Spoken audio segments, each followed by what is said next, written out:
Continuing here with autoimmune diseases, that's a growing problem, and it's basically a mistake that your immune system is making, and it's aiming its own powerful weapons against yourself, and it's very self-destructive as a result.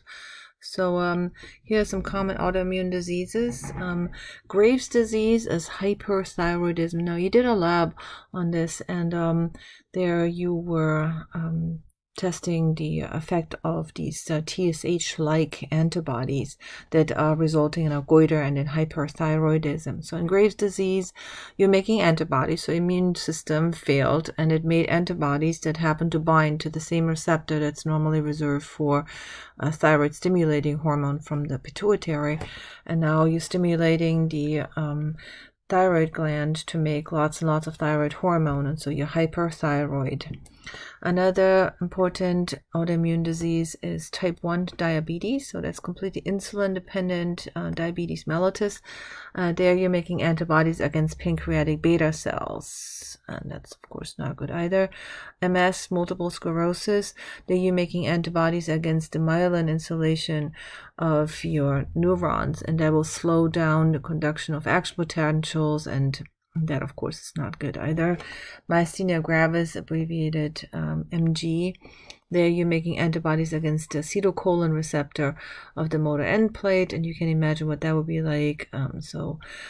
There's one of the signs of myasthenia gravis is this severe muscle weakness to the point where you can't even hold your eyelids up. So you have these droopy eyelids, and it's a pretty typical symptom of MG, myasthenia gravis. Rheumatoid arthritis, also an autoimmune disease. They've been making antibodies against collagen. That was this one here. Systemic lupus. This one is increasingly common, and there you are making anti-nuclear antibodies, so intracellular nucleic acid protein complexes.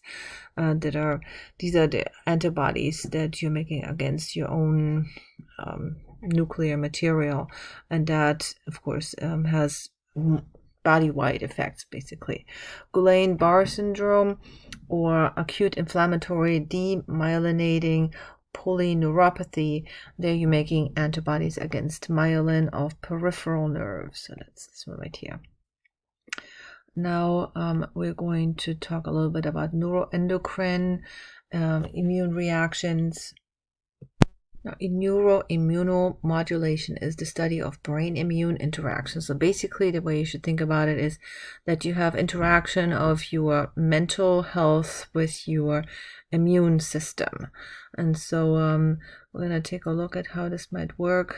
So basically, you have, over here on the side, you have your physical and emotional stress, and then this will be the brain side, and over here you have some pathogens that are affecting, this would be your immune system branch, and you can see that there are these interactions via cytokines and neuropeptides that have effects then on your endocrine cells, which would be your hormones. And so there's this whole triangle of interaction between the immune system, your mental health, and then your endocrine health, basically. And so here, a very common kind of thing that we've all experienced is the stress triangle. So here you have basically a system where mental effects, stress, that are placing stressors on your body, they are affecting your immune system. And I'm sure you have made this experience that if you have long-term severe stress, that you tend to get sick more often, more easily.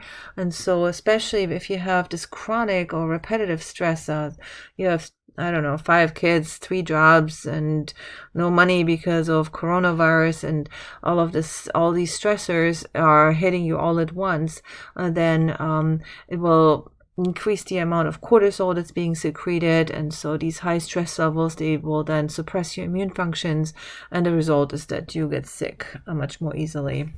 So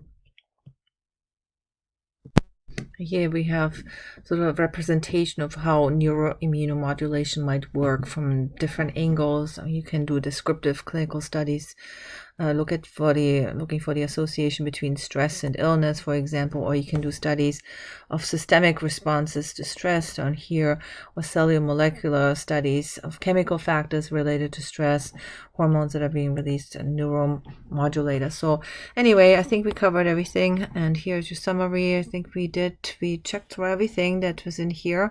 Make sure that you study this chapter. There was quite a bit of information in this, and we'll continue with cardiovascular next.